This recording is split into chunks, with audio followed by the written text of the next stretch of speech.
ăn một con heo nha.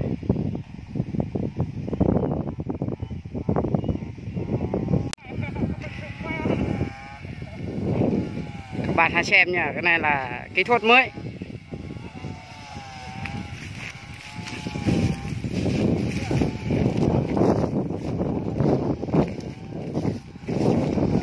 Cái hoa đệm nha.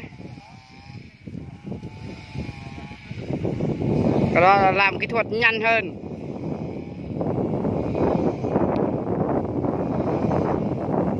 Đó, để xem nha.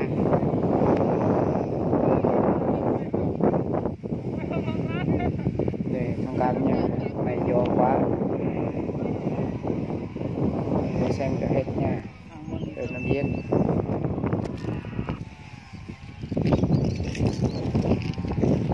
Xị hả?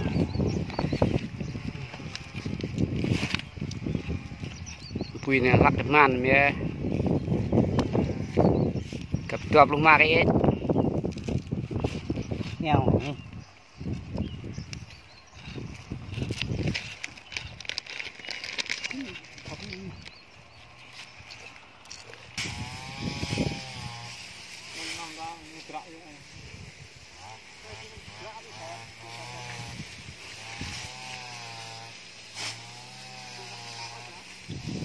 Tự mong bay thôi.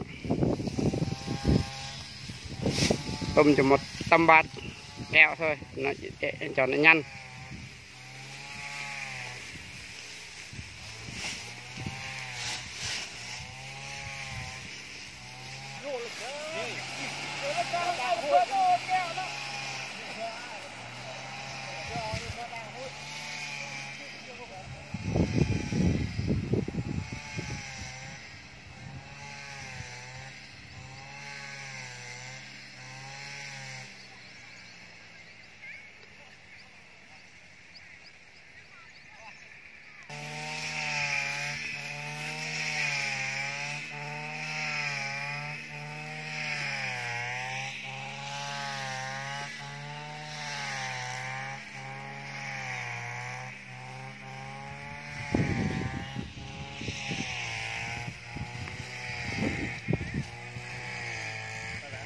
Nah, đi vậy.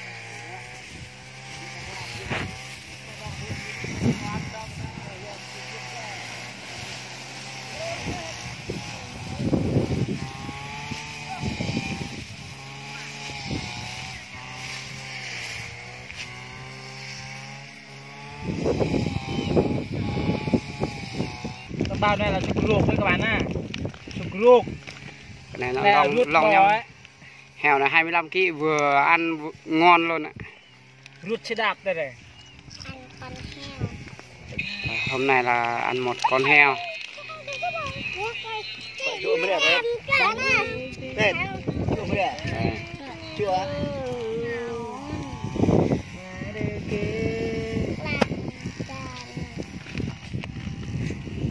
Quạt ấy. Tất cả.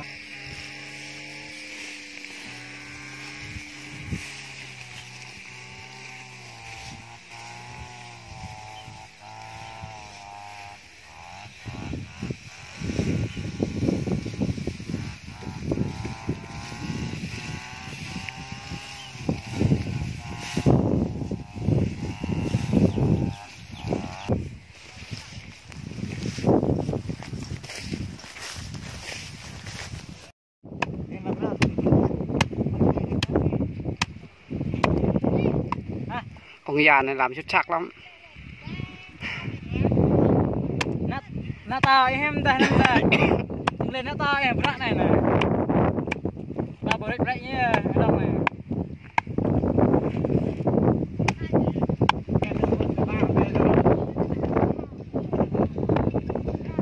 Chui. Ai như đợi là bình bơn nó rơi nhưng mà đây thế nào mình làm rơi này. Bọc mà lùi kia đây hỏi xoay. Đây này, đây một ra nữa. Blur này cô gì đó? Cô gì đó? Nằm lẹp đây rồi.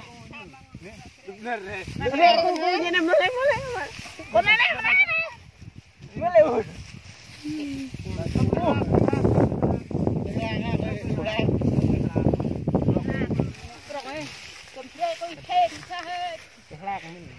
Cái lan gede dah. Tidak, oh bukan lagi.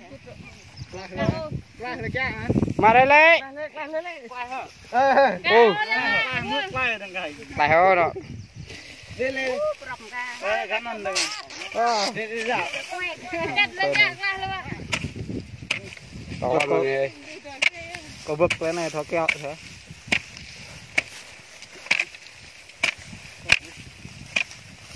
Đi hết chắc đây nhé. Mày ơi. Thôi. Hả, lại hả. Lại hả. Ok. Nè, vừa đó. Mà là khăn kia. Cái này.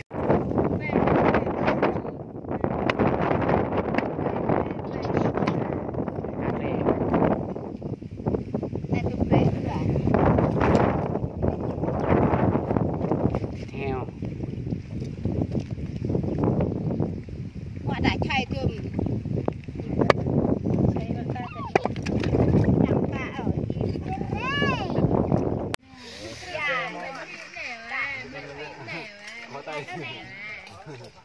Ở gì?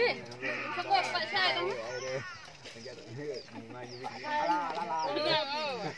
Cái này phải ở đó.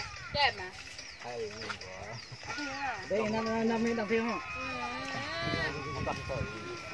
Viên mà anh mi nè.